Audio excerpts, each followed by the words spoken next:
let it. All right. We'll go ahead and call the meeting to order. Do a roll call. Bear Griffin, myself, present.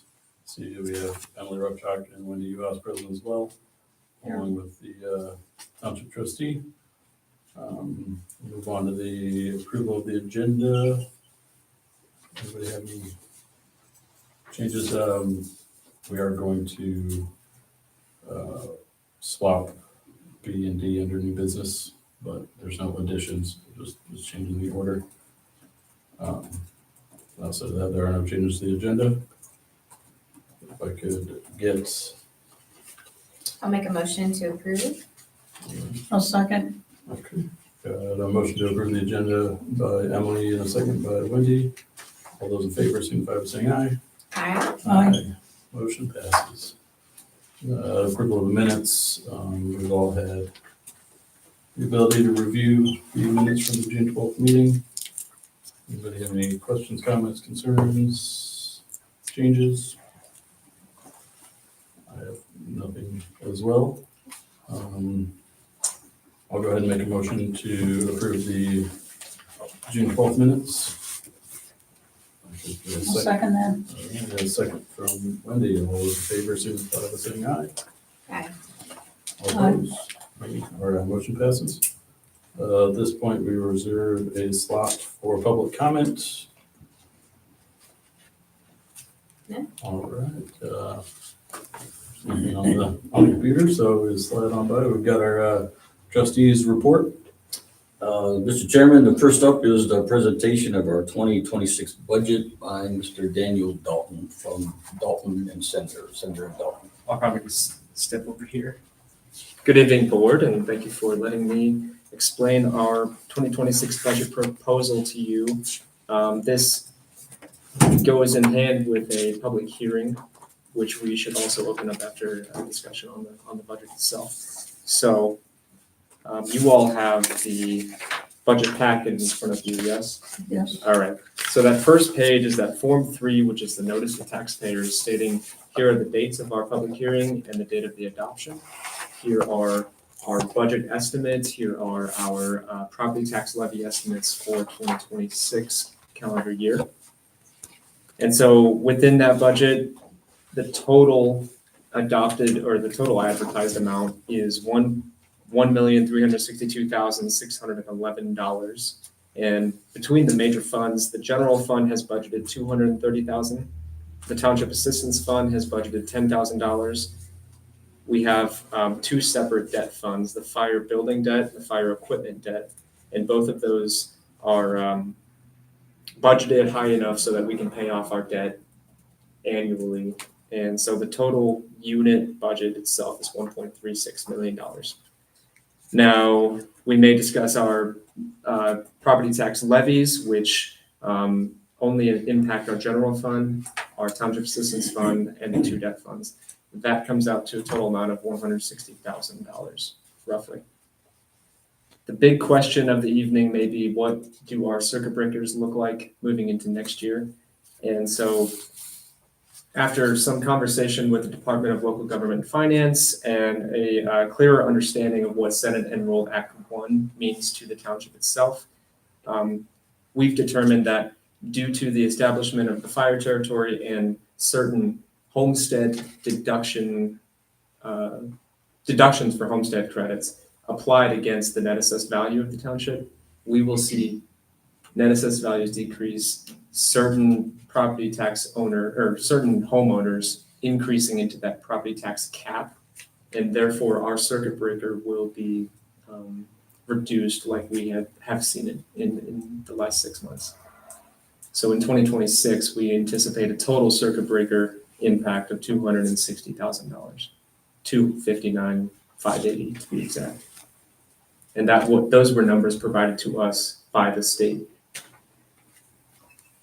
Now I can get into a rigmarole of how does Senate Bill 1 actually impact these homestead deduction and the supplemental homestead deduction, but ultimately what really happens is homeowners get a credit, $300 credit And so by doing so, the assessed value of those homes actually reduces, meaning our assessed value reduces and our levy request has to increase, and so our total amount that we will receive actually decreases because the circuit breaker is going to prop us up high.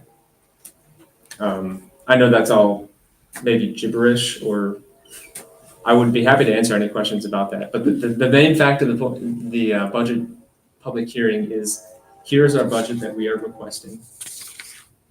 If this board decides to approve this budget as is, then we will send it down to the state. They will send us back what's called a 1782 notice, and we have a 10-day period in maybe mid to late December where we can actually look at these figures and say, all right, sounds good, we approve. Daniel, can you walk through, to back up a bit and remind us, and for me, it's new information, the circuit breaker in kind of a simplified form, like, because I know it's a formula that you're working with to Yes. project Yes. these numbers. So that's a great question. Every property in Indiana is assessed at a certain amount, whether it be agricultural, residential, commercial, industrial. Certain classifications fall under certain, so at 1% tax cap, you have residential properties. At a 2% tax cap, you have rentals, condos, ag land, things like that. At 3%, you have commercial and industrial properties. Depending on the total unit tax rate, which is unit, I can't remember the name, but the total amount is about $2.5 per $100 of assessed value. And so because we're above $2, every parcel that is a 1% cap and every parcel that is a 2% cap receives a circuit breaker to get up to that $2.4 total tax rate. So everything above that cap, above that minimum cap, gets impacted or gets sent back to the township as a circuit breaker impact. Mm-hmm. Okay, thank you. Does that? That helps, yeah. Okay. I probably need to do a deeper dive on that, but that helps. Mm-hmm. And so we received guidance from the state that basically said, due to Senate Enrolled Act 1, the standard homestead deduction will decrease the assessed value of every residential property in the county, which means the assessed value of every residential property in the county goes down. And the homestead credit, which is $300 for every residential property, is applied to those residential units. So the homestead values in the county, those 1% caps, are increasing our circuit breaker substantially. And so that's kind of the big player here in the reason why the township has received a gigantic increase in our circuit breaker total. Which affected our money in June and will affect it in December also. Yes, June, December, and then all of next year. Mm-hmm. And so when we try to budget out what our future revenues will be, it is tricky because there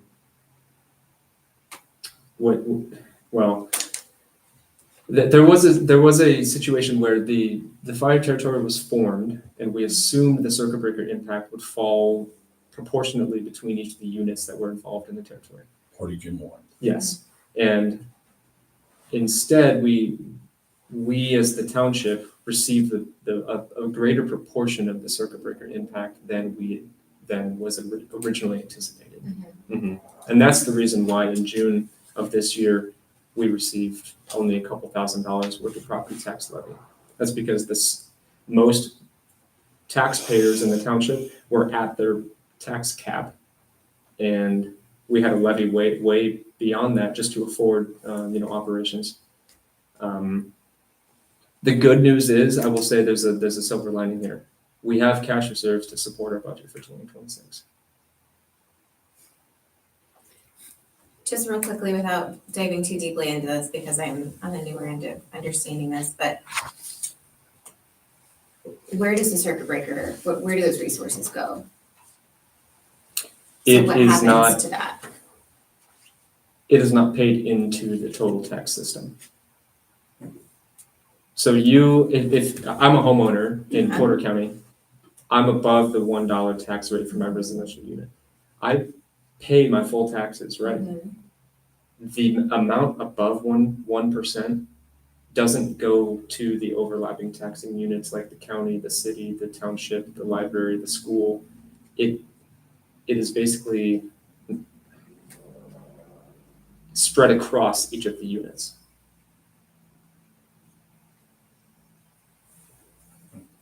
It's not really visible. Correct. It's But not you as a homeowner still feel pay the full amount. right. Yes. Right. Mhm. Okay. It's super helpful. Thank you, Dana. I guess the one of the final points I'll make on this budget for the public hearing purposes is that our debt service funds for the fire equipment and fire building make up 82% of the township's entire budget. And as we pay down those two debts, we'll see that proportion reduce substantially. I would have to pull the exact payoff dates for those two bonds, but the good news is over the next several years, we can reduce the amount of property tax levy that we have to ask for to pay down those two debt service funds.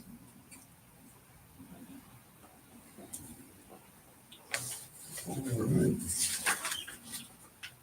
So it'd be my recommendation that this board can consider this budget as it stands. And then here in a couple of weeks, we will come back for adoption. That's October the 14th, I think. Yes. 14th. All right. Anybody have any other questions for Daniel? All right. Thank you. Thank you. Thank you, Dana. Mr. Chairman, you want to open a public hearing for any public remonstrance or comment to be heard on the budget as has been presented. It'll then come before the board again on the 14th for either revision or adoption. Is that what was D on in our new business? No, that's a separate item. Okay. Yeah, we're gonna go ahead and open up for public hearing on the 2026 budget. Any public comments or questions or anything on that? All right. Like he said, we've got a adoption meeting on October 14th here at 5:30. So seeing no public comment, we can move on to the next point on the agenda. Bobby, you had, Which is update on the fire. Do they have to take a vote on moving that forward or no? We don't, since we don't have the finalized language yet, they will, eventually they will need to adopt it. But suffice to say, for the update aspect of it, the township, the trustees of Warren and Portage Township are discussing the terms that would apply to the use of the bays here by the fire territory. Since this building is effectively no longer in service and new station next door is, the interlocal agreement that created the fire territory allows the townships to designate in writing any other property that they wish to contribute to for the territory's use. And so we're delineating some of that language now. I think you and I have worked on it a bit. I've just gotten some input from Jason Critchlow over at Portage Township. And so that should, I think the hope would be that it will be ready to execute shortly. Going back, maybe you misunderstood me. I mean, does the board have to vote on moving that budget forward to the 14th or no? No, No? because it will, all that's required here is that it's, that there's the notice of the hearing, that the budget be presented, and then it'll be up for adoption at the next hearing. Okay.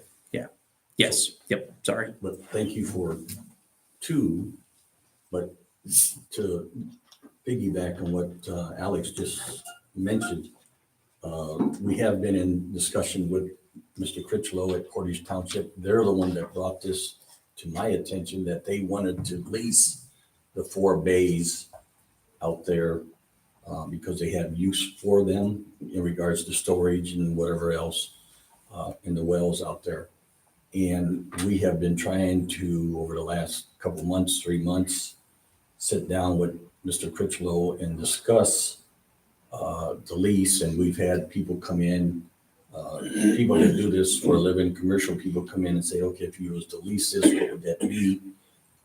They came up with a figure. We have put that in the agreement to Mr. Critchlow. The fire territory, it's my understanding, is not going to lease the space. It's Portage Township that's going to lease the space under their agreement. So we're just waiting to hear back from them, but it's going on, in my opinion, too long because the township itself is losing money by not getting this done. And it was their idea that brought this to me to do this. And now they're kind of dragging their feet. So we need to get this done ASAP, because as I mentioned at the fire territory meeting, if you recall, Wendy, a couple months ago, I had other people that have asked me about leasing those spaces. And if the fire territory or Portage Township does not want to do that, I will probably come back to the board with an agreement with somebody to lease that, because it'll be income for the township, and we're going to need, as Mr. Daniel has said back there, money in the next few years is going to be tight for everyone. Can I ask So, a question, Bobby? I'm so sorry, I didn't mean to cut you off. no, go Are you ahead. finished? Go ahead. Question is around, I wasn't clear that this would be a Portage lease, not a fire territory lease? Don't the vehicles? And you can. Yeah, Good question, because I asked the same question. That's interesting to me, 'cause the vehicles are assets of the territory, correct? not really. So Oh. fire territories are They're not an really. interesting creature. Yeah, they exist by virtue of the interlocal agreement, which is Right. nothing more than a contract between 2 government entities. So assets have to belong to an entity. Correct. such as the township. Okay, So what's that makes contemplated is each township has their toys and they contribute their toys to the party. And so that would be the way I would describe it. Because it And, would be Portage located stations, is that a way to look at it? one way to do it. Yeah. I mean, it's Because it could be ours. correct. Yeah. Warren could have, because Warren's fire department existed prior to the territory. Right. And so what Warren did is contributed its stations, its trucks Right. to the territory. Portage did the same. Right. So the territory itself doesn't have the capacity as an entity to hold real estate, really to hold title to things. It's nothing more than a committee that's created by agreement that has some tax levy authority. And so for this, I think the appropriate way that we've structured this agreement for the territory to use that space is through an agreement between the 2 participating units in the territory to authorize the use of that space for the territory, if that makes sense. It's kind of it's admittedly convoluted. And this is kind of one of the clunky aspects of territories that statute doesn't give us a lot of guidance on. So that's why it's structured as an interlocal between Warren and Portage, since Portage is the provider unit and then has the budgeting authority and the duty under the interlocal for budgeting. That's where I think that authority falls. So that's why it's structured that way. Thank you. Are they currently using that space for anything, or are they all cleared out? I haven't been over there. No, they've been using it quite consistently. Yeah, especially, down the fire on Early Road the other day, they really used it heavily, but no, they're in there working on vehicles or doing something. Oh, well. So they Not need the pushing space. agreement? Uh-huh. Oh, while not pushing for this agreement to happen. That's correct. I've been here many times during the day and they've been in there working, doing whatever, But, and I've heard comments from citizens in regards to, the new fire stations and whatever, but I'm not going to get into that. But they have a need for it, and we're not trying to get rich. The lease agreement or the lease amount is not high at all. Mhm. You know, and then it includes, on top of that, utilities, which Mr. Tomzak back there has come up with a form to charge. They lease about 70% of this building. We have about 30%. Correct. And Yeah. then, and we would do the same thing in regards to the utility bills. About every quarter, I think it's set up every quarter. We would bill them whatever their 30% of the electric bill or the gas bill was for those 4 months. Correct. And then they would turn around. I think that's the way it's structured. Correct. Yeah. There's basically there's a use fee that helps offset some maintenance obligations on a go forward basis, and then there's a pro rata share of utilities insurance, which is pretty typical under a use agreement of that type. So that's the way it's structured. We keep in mind that the building is still owned by the building corp, and you're still in this weird scenario where that station is occupied, but there's still some repairs going on to it. And this was here when the territory was formed. So it's this, and not to say that there's any malfeasance on behalf of the territory or Portage, but I think there's, as we move into this process and hopefully come to execute this interlocal, we just make it that much clearer who's responsible for what, who's incurring the costs, and how those costs are being allocated. And that's the important part. That's the benefit to the taxpayer is there. So to answer your question, Eric, we've been after this for at least 3 months, I think. So it's to the point now that, we're going to have almost to make a decision, or they're going to have to make a decision if they really want it or not. Yeah, I mean, we're in the kind of situation we're before it, because if they're still not fully in that building because it's not complete, then we're stuck with this still being part of the deal. So, Kind of. so we can't really tell them to get out or start paying. Yeah. There's kind of a that's a bit of it. Now that building it's functional, it's operational. I mean, they got trucks running from it right now. Yeah. So it's it's ready to go. It's in use for all intents and purposes. So I think this is an important step though, so that everybody knows, and the taxpayers know where their dollars are going and how they're being accounted for. And that's important. All right. Any other questions about that for No, the trustee? Thank you. All right. We want a new business.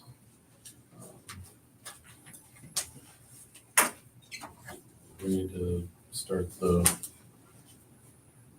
public hearing first. You said you don't have to go there until 7, right? Yeah, I think you're doing the bids right now. Yeah, I just didn't know if we needed to move that so you could get out of here. Thank you. So yeah, we'll start with under new business, opening of sealed bids for the sale of the Provincetown Highway Fire Station. I believe we only have one, I believe. I can represent to you as the publisher of the notice and the designated recipient of the bids that we received at our office. One sealed bid from the Odells, and no others. It was received timely, and so I think it's appropriate for the board to open and review.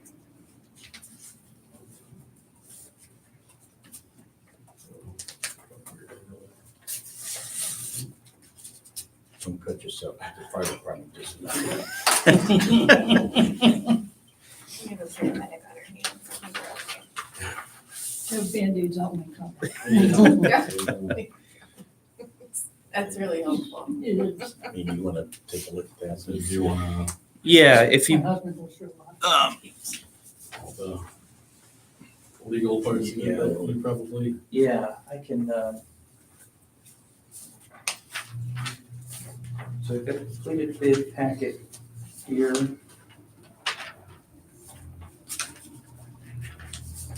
think if you want to, for the matter of the record, I'm going to read in the proposed purchase price, and I can take a look at the rest of the packet here and see if there's anything else we need to discuss.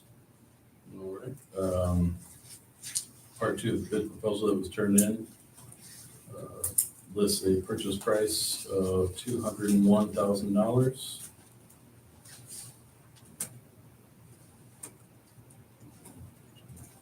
Part that's in parentheses there, the purchase price can be less than $328,000. Okay. How much was the bid? 201. $201,000. I can take a.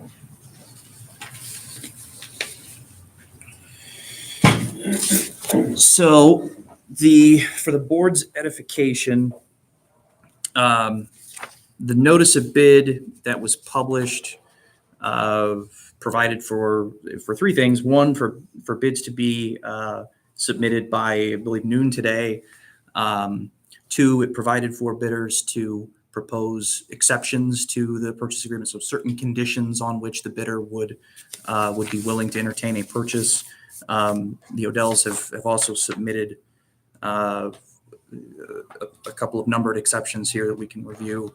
And then three, the notice to bid provided that the minimum bid amount would be $328,000, which was the average of the two appraisals that the township acquired for the property, which is required by statute.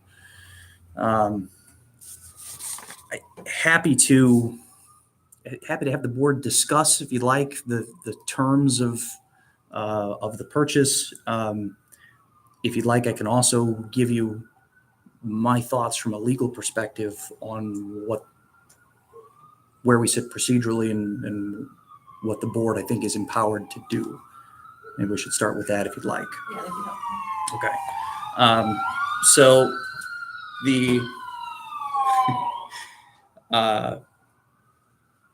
as our interpretation of statute, the township is required to obtain two appraisals for property that it seeks to dispose of, and then that price, the purchase price, is set by the disposing agent, which is the trustee, and it is based upon the appraised value and the trustee's knowledge of the property. That's what the statutory language is. The statute here is kind of tricky, that it allows for the board, or allows for the disposing agent, to award a bid to the highest and best bidder, but it also doesn't seem to give flexibility to the disposing agent to award a bid that is less than that minimum amount. So that's I think suffice to say, as you sit here and look at the bid that's presented to you, it is not an inappropriate bid by any stretch, but from a legal standpoint, the bid is non-conforming to the extent that it doesn't meet the minimum bid requirement that's been set. So to that extent, I think the board has two options. You can take it under advisement and take the next 30 days until the next meeting to see if anybody else bids, or if the bid the Odells have submitted increases to that $328,000 amount. Alternatively, I think you're permitted to reject the bid as non-conforming. And my recommendation would then be, since you've got a bidder, they're sitting here at the table, you're empowered by statute to resubmit your notice to bidders, reset your minimum bid amount based upon the appraisals and your knowledge of the property. You now have a pretty decent sense of maybe not what the appraisers have to say about the property, but what the market and what purchasers think of the property. You can reset that bid amount and have this set for another bid opening on the 14th. And perhaps the Odells would be willing to submit perhaps an identical bid, perhaps a different bid to meet that revised minimum bid amount. I think those are your options. Suffice to say, I don't think based on my reading of the statute, that you're empowered to accept the bid as it sits. I think those are your options. The board could though. I don't believe so. No, No, I think the workaround to that would be to issue a new notice to bidders with a downward revised amount. If it happens to coincide with what this bid is, I think that's completely within your discretion, and I think that's supported by statute. In any event, I think what we had contemplated from a timeline standpoint, we had contemplated the bids would be open today, taken under advisement, and then a bid would be awarded at the October 14th meeting. I believe that was in the bid package. Correct. That's what was anticipated as part of this process. Now, you could, if the bid had been conforming, you could have awarded at any time. But since this is the channel we're on, if you were to reissue the notice to bidders with a revised minimum bid, we would still be on track to award that bid at the October 14th meeting. Again, assuming a bid packet was submitted timely and in anticipation of that meeting. Otherwise, Alex, we're at a standstill because we did not receive any other bids. Correct. So there's some action the board needs to take. That's correct. And it's either take it under advisement and wait another 30 days to see if anything else happens between now and October 14th, or reject it as non-conforming, reissue the notice to bidders with a revised amount. Again, I think to coincide with the bid amount that's been submitted. Perhaps that encourages, again, the Odells to submit another bid. Perhaps it encourages additional competition in that space. But I think again, completely within your discretion as to how you want to move forward. You do have a bid. It's not for an insubstantial amount of money, but procedurally, I think these are your options. But the Odells have, we have opened their bid, so, it's public record that what their bid was. Correct. So if the board decides to, reject that one and rebid at a different amount, they did everything legally that they were supposed to do. That's correct. No, other than the minimum purchase price, the minimum bid amount, it would appear from my preliminary review that the bid packet is otherwise sufficient. I think.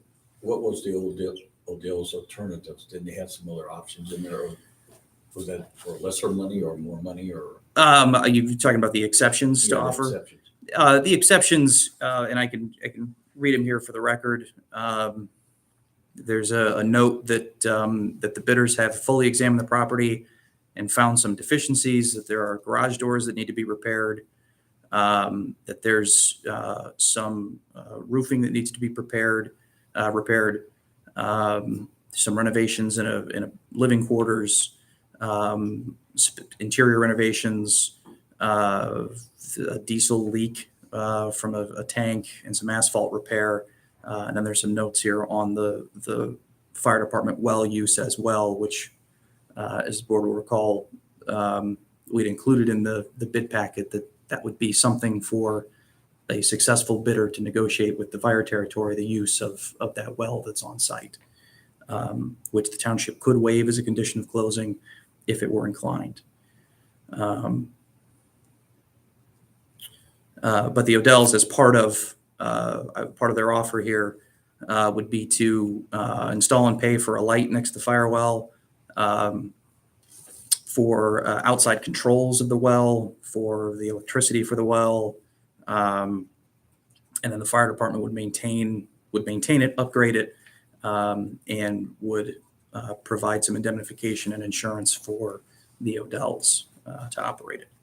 So some give and take there on the offer, but those would be the exceptions. So again, The township, as part of its notice to bidders, invited exceptions, perfectly reasonable, and kind of expected with these types of transactions. But those would be the conditions that the Odells would consider according to their bid packet. Now, if I could. Sure. The exceptions we said about the remodeling and everything, that's all on our dime. Okay. That has nothing to do with you. It's just telling you, we were explaining why the bid was at 201,000. That's not a knockoff of any price. Our price is 201,000, the way it is, plus what we're offering the fire department. Thank you for that. Keeping the well there and. Thank you for that point of clarity. So, again, procedurally, I think that's where you're at. I think your prudent move, if you're content with the purchase price that's been offered, and again, with the representations that the Odells have made, would be to reject and reissue the bid. Or you can take it under advisement and see if anything changes in the next 30 days. I think those are your options. If we were to reject and reopen it with the lower amount, say somebody else came in at 202, Mhm. It is our purview to decide whether or not we would go with the Odells or that higher bid. That's correct. So we wouldn't necessarily be eliminating, like if somebody did come in a little higher, knowing what they know now, to like scoot in and undercut them because they're obviously they did everything like they were supposed to do. It's just the law that bounds us with that. That's correct. minimum bid. That's correct. But couldn't they resubmit a bid also though? Absolutely. Yeah. No, and I think Yeah. that the township would encourage them Yeah. to do that. I mean, Well, the bid that we've got, that's exactly what we would resubmit. Yeah. Which is and it's what we expect. mostly, again, it's just this is the procedural aspect of it. I think the statute doesn't give you discretion to deviate from that minimum bid, which again is based upon the appraisal. All right. So to your question, what this envisions is if the DLGF were to come and say, you're a township, you're supposed to keep a record book, where's your record book? And you say, well, we keep ours electronically, we keep it in a cloud document, and it's stored locally with the township. And they go, well, what authority do you have to do that? Well, here's Resolution 2025-08, where the township agreed that as part of its administrative procedure, it was going to maintain its minute book electronically. However, I thought we did discuss We the did. standard that we would provide the packet, the meeting packet, and minutes as a part of on the website. Yes. Okay. And that's totally, But you're talking about like an archive ability. I was just making sure this didn't tie us to that is still an option. That if we want to do that moving forward, sure. But if something prevented us from doing so for whatever reason, I didn't want that to be going against the resolution. nope. All this is two separate concepts for that purpose. All this is saying is that what's in that minute book you can keep electronically and not handwritten. That's all. So it's just administrative hygiene. You can still keep handwritten notes. It's not to say you can't. This is just to designate that you can.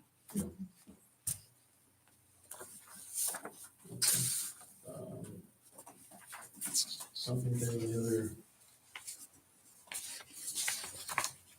questions with that? We don't have any other questions. If someone would like to make a motion to approve resolution 2025-08. I make a motion to approve. I'll second that. We've got a motion from Emily and a second from Wendy. All those in favor of adoption, signify by saying aye. Aye. All opposed? Motion passes. If you'd like, I'm happy to present on resolution 2509 as well. Yep, yeah, we're going to move on to resolution 2025-09.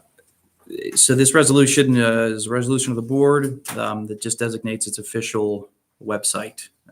So the township has, if it isn't live, it will be soon, warrentownshipsjc.com. And the benefit here is occasionally there are reasons for the township to publish notice of things.